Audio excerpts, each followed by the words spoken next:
Hey everyone, welcome back to another episode of the Hollywood Arcade. I'm Steven. For today's video, since I missed to put out last week's, we're going to go over a brief synopsis of episode 6 and the reveals, a couple of takeaways from that episode, and then straight into episode 7. They're really pulling out the stops and putting in some big reveals and laying the groundwork for the end game, as it were, since there are only 2 more episodes left in Wandavision, there being 9 episodes, and they just did episode 7. So if you're curious to see what my takeaways are and to give a little bit of a reveal for what might be coming in the future episodes and the rest of the MCU, sit back, relax, and enjoy the video.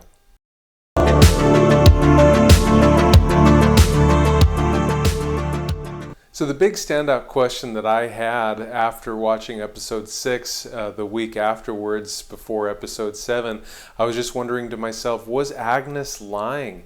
Because we saw that Vision kind of used his Mind Stone powers to bring her back to her normal self as he has in the past, and she acted much the same way as the guy in the office building that he works with did, behaving with terror and confusion and wanting to get back to his normal life. He had to check on his sister, and Agnes behaved the same way, wondering if Vision, being an Avenger, was there to save them. And I just thought, well, I guess all this mystery that they've been surrounding this character of Agnes in is all for nothing, unless it's a bit of a red herring and she's just kind of pulling his leg there. Another big takeaway from episode 6 is that for their Halloween costumes, the whole cast are actually wearing versions of their superhero outfits from the comic books, including Billy and Tommy, who are actually superheroes named Wiccan and Speed, and they're members of the superhero group, the Young Avengers. I'm going to be doing a separate video on the Young Avengers specifically because the MCU has already laid the groundwork for most of the members who are in the Young Avengers, and that they've already actually appeared in many of the different films, and in this case, the television series Wandavision. And probably the biggest takeaway from episode 6 is that Vision tries to escape the hexagonal barrier around the town of Westview. As he does, his body begins to disintegrate, but not the Mind Stone. Now, this is pretty big news because the last time we saw the Mind Stone was after the events of Endgame in Avengers, where Captain America was tasked with taking each of the 6 Infinity Stones back to their respective points in the timeline where they had been taken from by the Avengers in order to beat Thanos. Now, after the Infinity Stones were placed back in their respective timelines, the events leading up to Infinity War would have gone on as they originally had, which would have ended up with Thanos snapping away half of existence, and then after the fact, destroying the Infinity Stones. So, in effect, the Mind Stone in the current timeline would have been destroyed. So the fact that it hasn't been destroyed is kind of a callback to the comic books, where it's not the first time that they've tried to destroy the Infinity Stones, and they never actually do get destroyed because they are representatives of each of the controlling elements of the universe.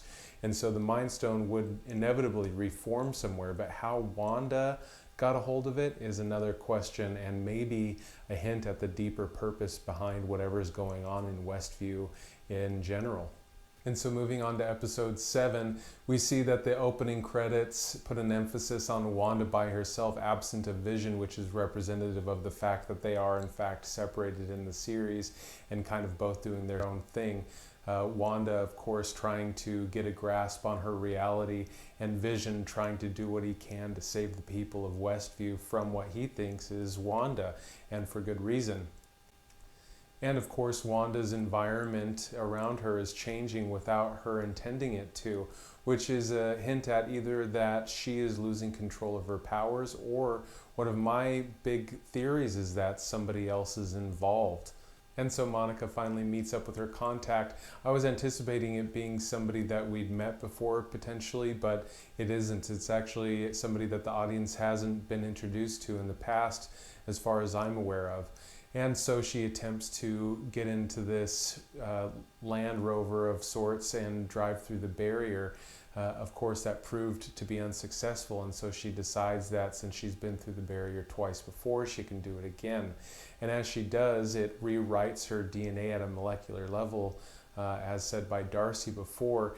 And maybe because she's had contact with Captain Marvel, maybe Captain Marvel has had some kind of influence over her in the past that we just haven't been shown yet. But because she's gone through the barrier 3 times and had her molecules rewritten 3 times, we see Monica has become powered. And so this is the genesis of the superhero spectrum, or photon, or Captain Marvel. She's gone by all 3 of those names.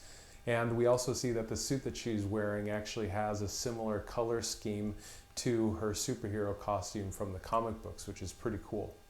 So each of the advertisements that we've seen in each episode of WandaVision has had real implications in the Marvel Cinematic Universe, or at least their callbacks to actual events that had taken place in Wanda's life. And now in this episode we see that there's a reference to something called Nexus. Now, I don't recall anything in the MCU so far that has been referenced as Nexus, except for by Dr. Selvig in Thor: The Dark World, where he says that a Nexus is the gateway to all possible realities. So is the show possibly saying that Wanda is that Nexus, that she is potentially anchor point or a gateway to all possible realities, or i.e. the multiverse? It could very well be, and we'll just have to wait to see to find out. So after Monica confronts Wanda, trying to get her to come with her, or at least to try to help her in some way, Agnes interferes, which basically cemented in my mind at that point that she was an agent acting of her own free will. And after the fact, they go into Wanda's home, and Agnes volunteers to take Billy and Tommy with her to give Wanda a break, which Wanda agrees to. Now, Billy and Tommy wind up in Agnes's place, and Billy, being the superhero Wiccan, who can obviously read minds to a degree, tries to read Agnes's and says that she's quiet on the inside, which is yet another hint that Agnes has something else going on beneath the surface. So Wanda comes to check in on Billy and Tommy. Agnes says, oh, they must be playing in the basement. Wanda goes down and sees a series of catacombs. There's some archways here with some strange symbols and a mysterious book, which I am very, very curious what it's all about. And of course, Agnes reveals that she is, in fact, Agatha Harkness, like we suspected all along. What a cool validation point for me. And so the real question is what is Agnes up to? We see here a series of cuts showing her involvement in the town of Westview and how she's been mucking things up for Wanda and Vision, but to what end and for what cause? I'm really curious to find out. So at this point, we're left wondering, where are Billy and Tommy? What is Agatha Harkness after? In the comic books, Agatha Harkness is a very ancient witch who actually dates back to before Atlantis sank into the ocean. Atlantis is part of the Marvel universe in the comic books. They've even referenced it slightly in the MCU already. I'll probably touch on that a little bit more later.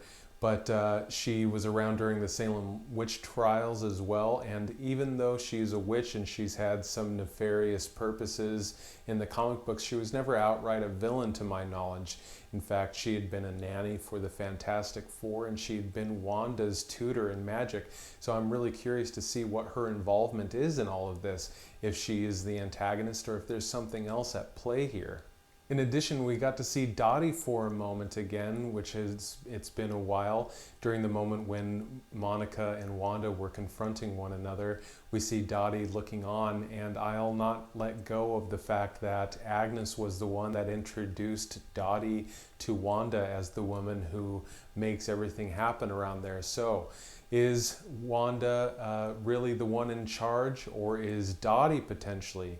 Dottie could very well be another witch. Remember that she bears a striking resemblance to a comic book character named Clea, who is the Sorcerer Supreme of another dimension, much like how Doctor Strange is the Sorcerer Supreme of our dimension, of our Earth. Or is she potentially Mephisto, changing his shape to be somebody else, pulling the strings behind the scenes in Westview? And of course, how is this all connected to the Mind Stone? Because somehow the Mind Stone seems to be back in play. From being destroyed to now appearing in this small town in New Jersey, in this pocket reality that Wanda seems to be partly in control of, but is unaware herself of how it came to be. And whoever is behind all this doesn't seem to have taken into account that now they have to tend with Wanda Maximoff, who is crazy powerful, Vision, who is also an Avenger, crazy powerful, and has the power of the Mind Stone, in addition to the fact that Tommy and Billy, who are both superheroes in the comic books, both Wiccan, who is a witch or a sorcerer of some kind, and Tommy is a speedster like his uncle Pietro, who goes by the name of Speed. And so whatever their purposes are, they're going to have to tend with a bunch of people, including Sword and now a superpowered Monica Rambeau. And so there you have it. That's my breakdown of episodes 6 and 7.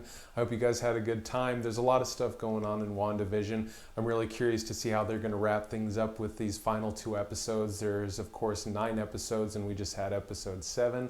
So I hope you guys will stick with me to see how it all unfolds. I'll be giving my synopsis of the final 2 and how, of course, I believe it's going to lead into Doctor Strange in the Multiverse of Madness, and if it's going to have any bearing on the upcoming Disney Plus TV series, The Falcon and the Winter Soldier, which will be debuting next month. Thanks for stopping by the Hollywood Arcade. If you haven't already, or if you're new to the channel, please be sure to subscribe. It really helps me put out more content. And if you liked the video, hit the like button. You can also hit the dislike button if you didn't like it. Either way, reach out to me in the comments and hit the bell notifications so that you can be notified whenever I put up a new video. Thanks for stopping by. I'm Steven. This is the Hollywood Arcade.